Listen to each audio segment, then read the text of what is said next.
This is KGW News at noon. Good afternoon, and thanks for joining us for the news at noon. I'm Drew Carney, and we start today's newscast in Salem, where Governor Tina Kotek is speaking at the state capitol, outlining her top concerns when it comes to Oregon's next budget.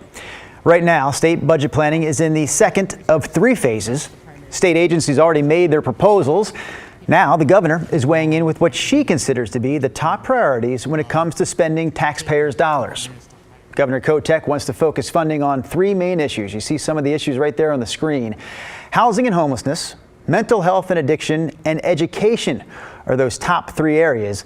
So she's proposing that $765 million that would have been added to the state's reserve fund instead go into targeted investments in those three areas. The governor also says she's aiming to strike a balance with her proposal.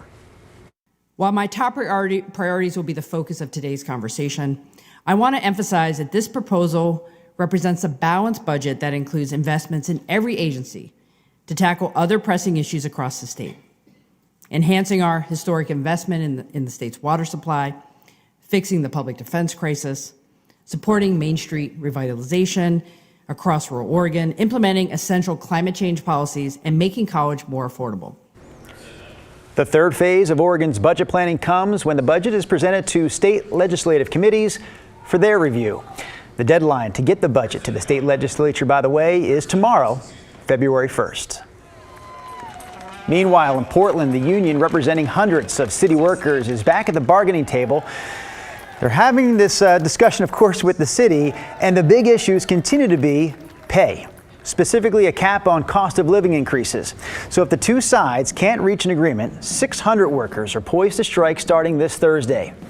The union represents city employees who work in a variety of different areas, including sewer and wastewater, transportation, and parks and recreation.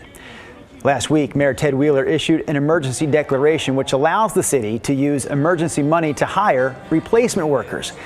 That declaration also allows the city to reallocate members of its staff who aren't on strike. Portland police are still looking for the driver who they say hit a tow truck operator and never stopped. It happened last week on I-84. The tow truck operator was actually outside of his truck at the time, getting ready to tow a vehicle when he was hit. And police say they think he was hit by another tow truck driver. KGW's Mike Benner spoke to the recovering driver from the hospital. Physically, I'm fairly beat up. From his hospital bed, Arthur Walker recalls the hit-and-run crash on I-84 that could very well have killed him. It's physically hard to move my leg with the amount of swelling and pain. The 27-year-old Walker is a tow truck operator for Northwestern Towing.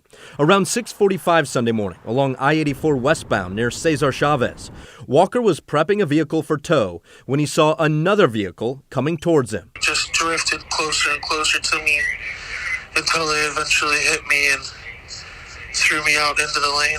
Walker says he mustered up enough strength to move himself to the shoulder as the driver who hit him continued down the interstate.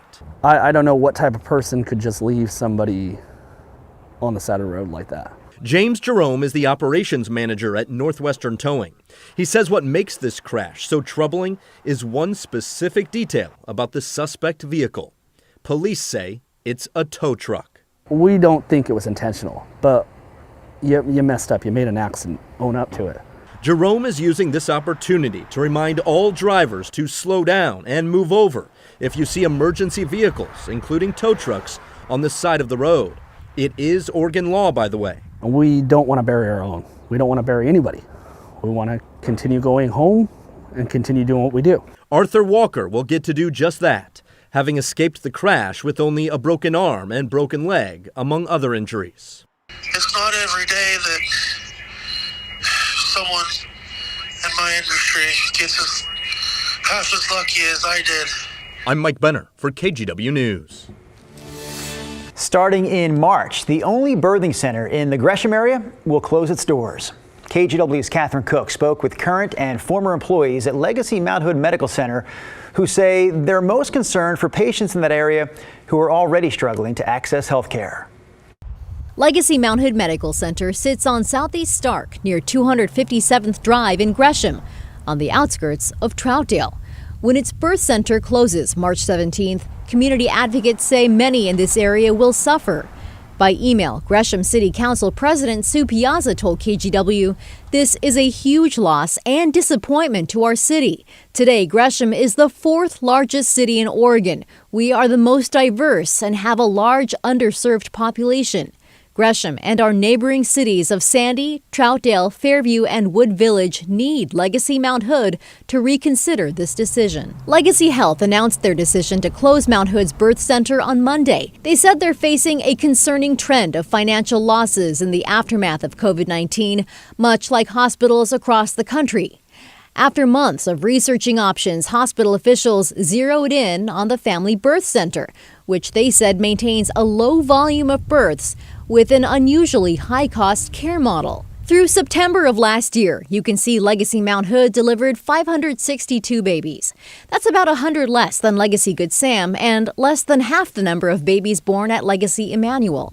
In a statement from Legacy Health, officials said, "We explored all possible options to continue operating the Family Birth Center to deliver safe, quality care in a cost-efficient and sustainable model. Unfortunately, we could not identify a model that met all the criteria for Legacy and our providers."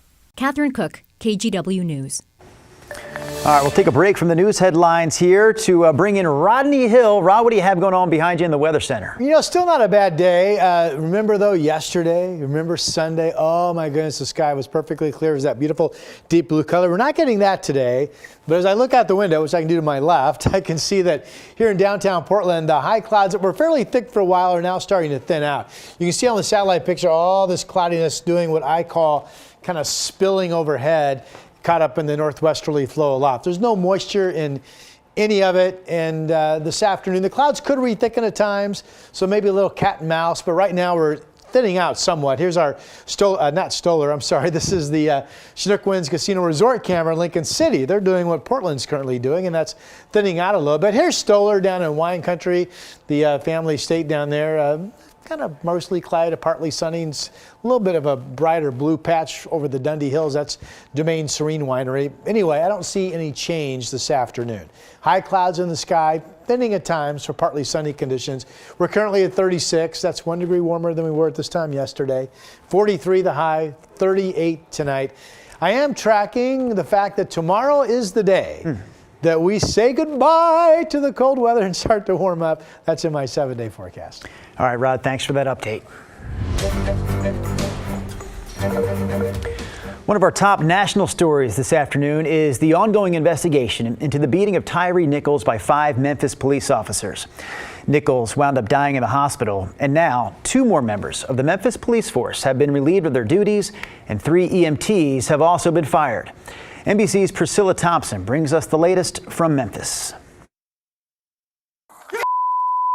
Damn, I didn't do anything. 2 Memphis police officers on leave this morning as the department investigates their actions in the death of Tyree Nichols. Memphis police declined to name one of the officers, but identified the other as Preston Hemphill, a 5-year veteran of the force. During the altercation, Hemphill is seen on his body camera, helping pin Nichols down and pointing a taser that authorities say he fired. I hope they stomp his.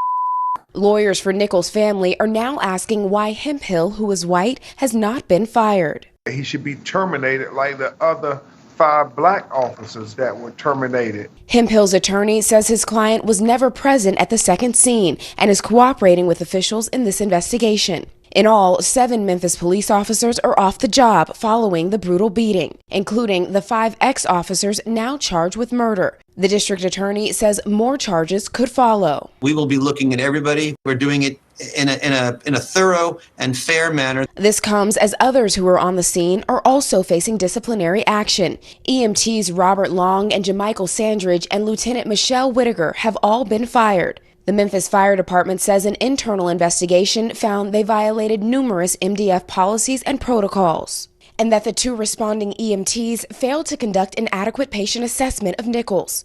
About 10 minutes after arriving at the scene, poll camera shows EMTs walking away from Nichols and leaving him as he rolls around on the ground in pain.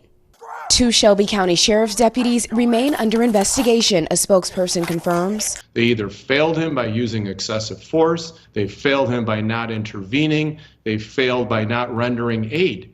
Candles, teddy bears, and balloons now mark the street corner where things went so wrong. Overnight vigils held around the country for the 29-year-old dad. He really did want to change the world, and he did change the world. You know, his name will never be forgotten.